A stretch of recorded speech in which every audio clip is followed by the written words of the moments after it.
Welcome, everybody, to the Utah Stories program. This is a special episode of the Utah Stories Show. It's a new format to the program. It's called Rich's Rabbit Hole, and this is part 2, where we talk about the relationship between the Federal Reserve and the United States Treasury and what the impact is going to be of our printing presses basically working overtime, printing money, giving tons and tons of people money, being extremely generous. We're now on the hook for $6 trillion of additional money. That's likely going to go up to more like $8 to $10 trillion. What impact is that going to have on your finances, your bank account, your retirement, your stocks and bonds, your housing prices, all that sort of thing? That's what I've been spending hours and hours researching. That's what we're going to be focusing on today. And a warning, I will be getting a little bit into the weeds this time. First episode, I would suggest you watch that one first. That was sort of a broad overview of what inflation is, how it happens, why some economists say we don't really need to worry about inflation that much in the United States. Just to review, we are the cleanest of the dirty blankets in terms of being dirty, in terms of over printing our money, relying on the government, relying on printing far too much money and putting way too much money into circulation. That's been endemic in countries that have very volatile political situations. If you followed what happened in Venezuela, their currency inflated through the roof after Hugo Chavez died and his socialistic measures panned out. Their currency is almost completely worthless. If you look at places like, I believe it was Somalia, they had to start printing $1 million notes because their inflation had inflated on orders of magnitude so many times. I pointed out in the last episode how we as Americans have the most solid currency, one of the most solid currencies in the world. We are used as a reserve currency for economies and countries that have basically inflated their currencies. They're like in South America, there is something like I think I heard $6 billion in circulation of US dollars. They're using that currency in all sorts of countries in South America and Mexico. Of course, the Mexican drug cartel uses dollars instead of pesos because the flow of money is coming from the United States to Mexico, and the flow of drugs is going from Mexico to the United States. So there is an inordinate amount of $100 bills, $50 bills, $10 bills, the actual printed currency in these countries. And so some people might say, well, we are the reserve currency of much of the world. We can just keep printing our money, and as long as we keep our GDP to debt ratio in check and our GDP remains extremely high, we should be okay with inflation. So the reason why I don't believe that is going to be the case in this latest round of printing money is because we are going to be taking a huge hit to our GDP. Our GDP is not going to be the same. It's going to be contracting anywhere from 3 to 4% in 2020. That kind of remains to be seen. But another thing that's been happening, and this is what I'm going to be going into, which I'll describe as the weeds of this issue, is the way the Federal Reserve calculates the amount of inflation they consider happening to our currency is by the Consumer Price Index. Go look it up and study it in more detail. What I want to tell you it is, in sort of a broad overview, is they take a whole basket of products and they see what the prices of those products are at any given moment in time. And they'll say, okay, you got milk, you got eggs, you got chocolate bar, you got bananas, you got apples, coffee, you got cars, and you got living. So the Consumer Price Index is basically a bunch of products that they're taking measurements on, and they're deciding, okay, the price of coffee went up by 8% last year.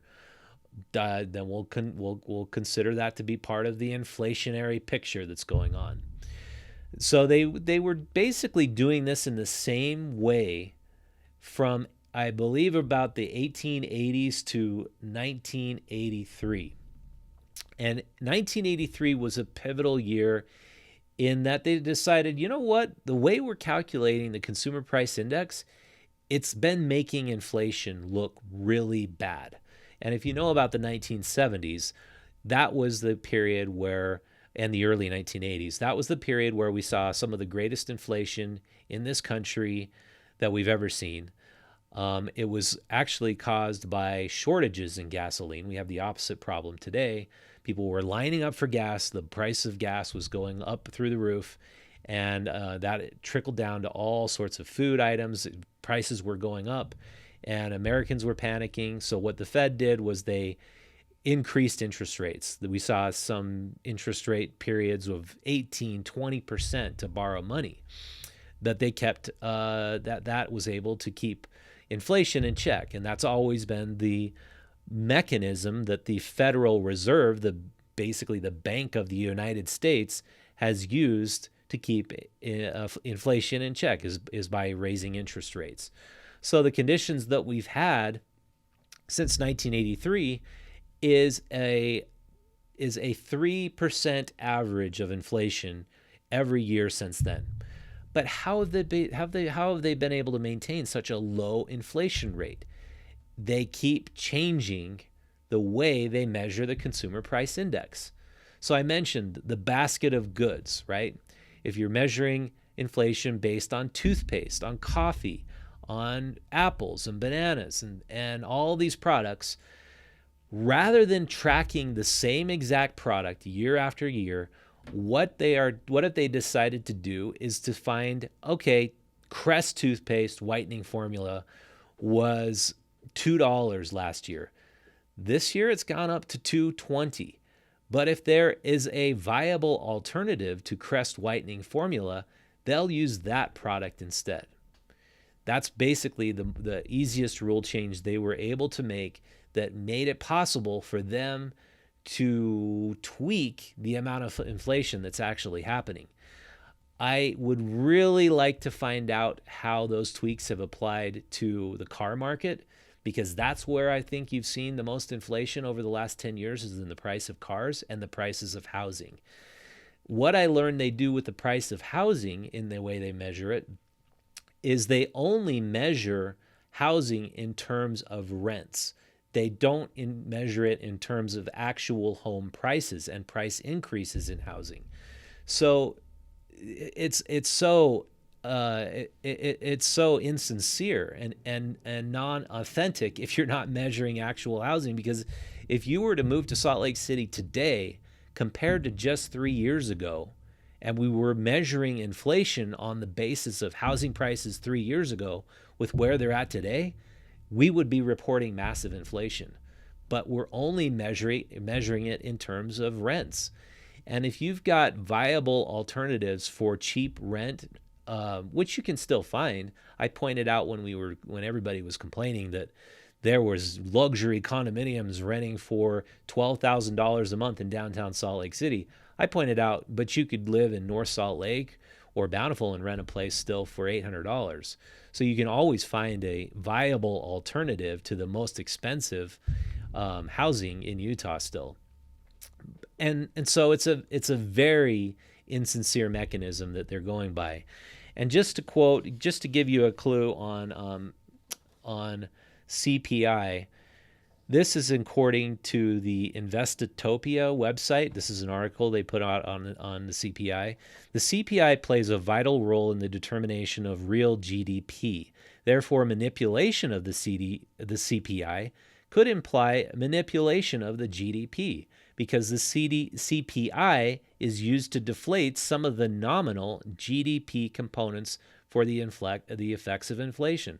So the same way they measured CPI, they used to measure GDP, which is interesting.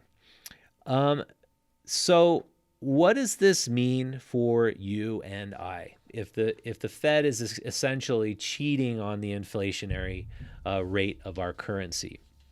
What does this mean for you and I? I found a really good Forbes article on this. I kind of feel I'm always quoting Forbes, but they just have incredible reporters and they do a really great job.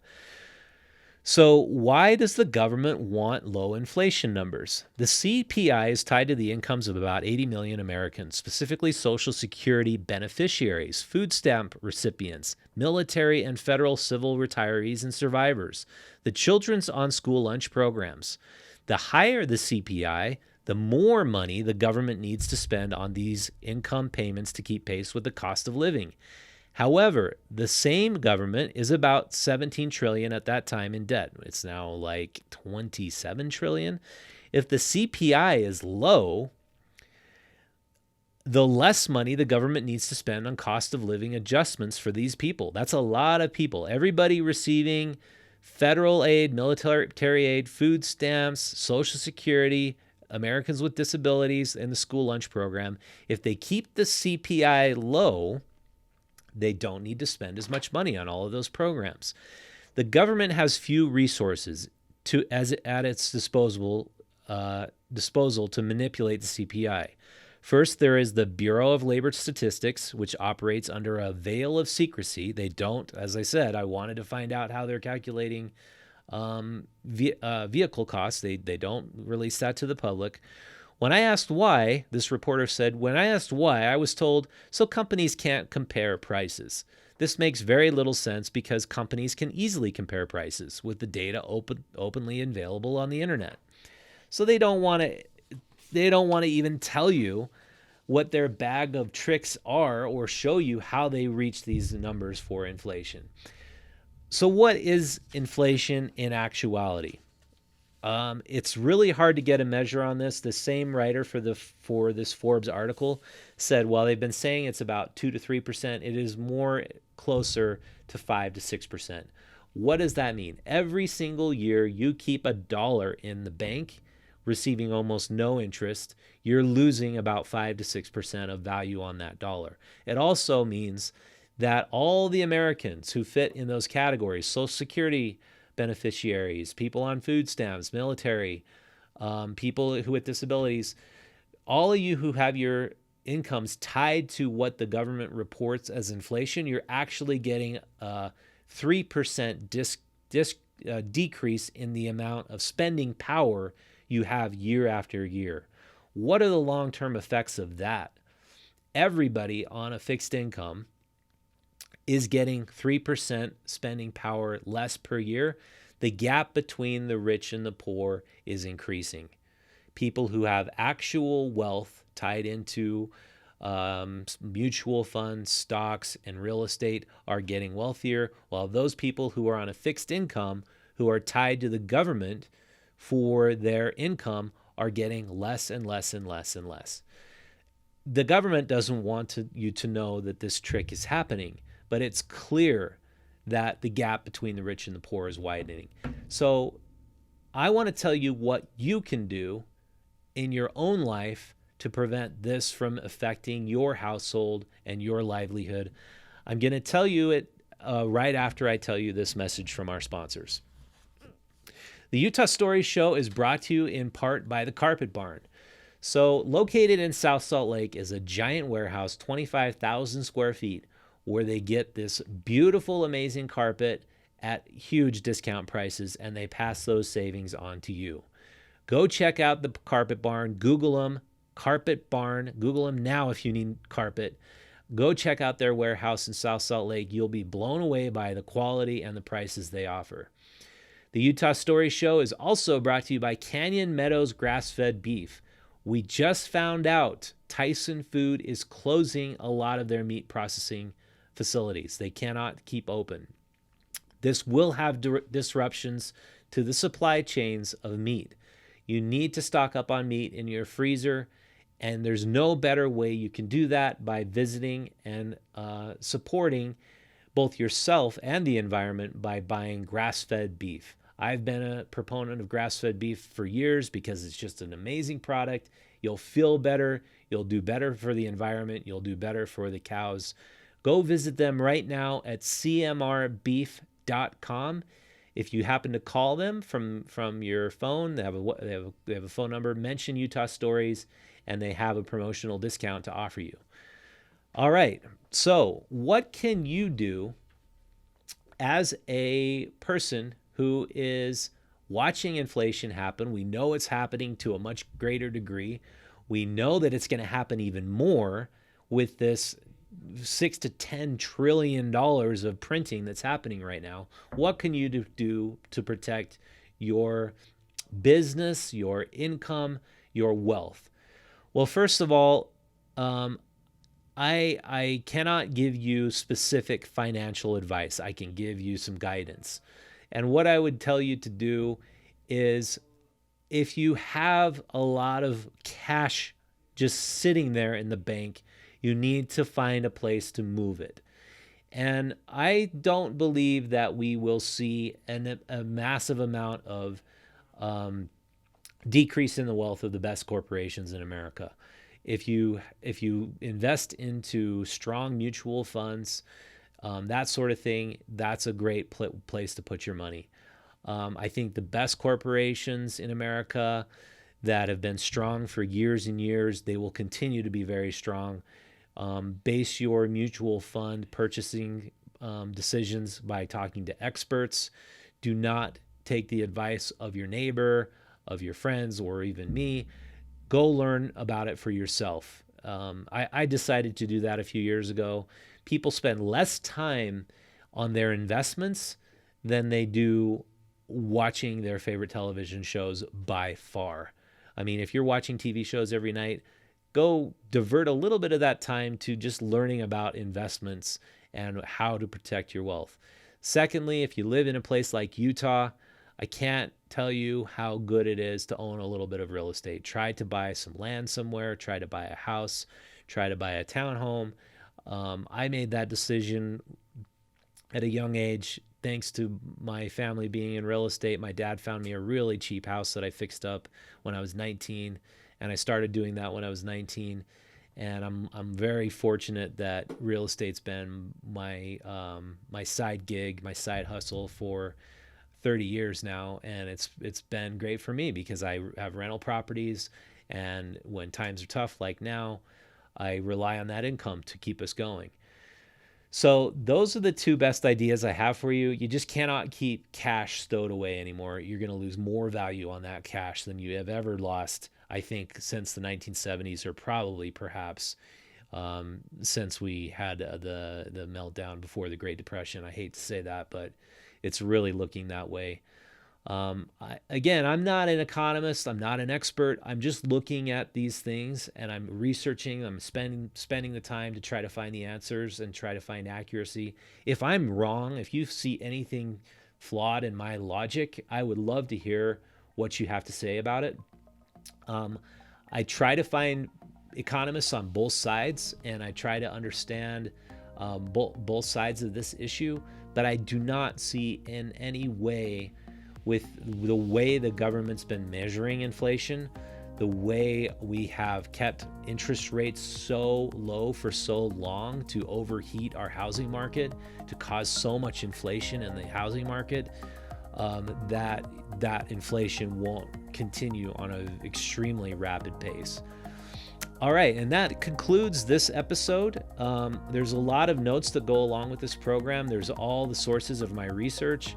I suggest you go check out utahstories.com, check out the story that's associated with this, so you can see where I got all the numbers, where I found everything that I'm talking about in this episode.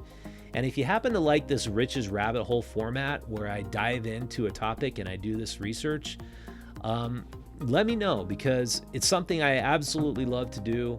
I would like to be your research advisor. I would like to provide answers for you on how you navigate the changing world. I think eventually we'll have some kind of paywall in place. We don't have anything like that right now. If you want to support the program and you want to support what we're doing here at Utah Stories, go subscribe to our newsletter at utahstories.com. It's a digital newsletter. It's free. And I can tell you also, we have picked a date for our Made in Utah Brewers Fest. The date, it's pretty much figured out that it will be still at the Gateway around July 11th. And we have a website you can go visit to buy tickets. It's incredibly busy when you, as you get closer and closer to the date. We completely sold out. We had to turn away 500 people at the door last year, folks. So you got to go jump on this if you're interested in craft beer, if you love a big party. We will be practicing all the social distancing rules and regulations when we roll out the festival. Hopefully by then, everybody will know, be able to do rapid testing, and they'll know if they have coronavirus, and they'll stay home if they have it. And then everybody who's been recently tested will have some kind of wristband or approval. But whatever happens, we know we'll do it right in Utah, and from our past festivals, it'll be an amazing experience. So check it out at madeinutahfest.com. And that wraps up this episode of the Utah Stories program. Production assistance is provided by Connie Lewis, Tyler Bond, and Golda Hukic-Markosian. If you want to follow us on Instagram, that is our social media platform of choice. Subscribe to our YouTube channel. Give us a 5-star review on iTunes. That would help us out a great deal on that platform. And thank you for watching. I'll see you next time.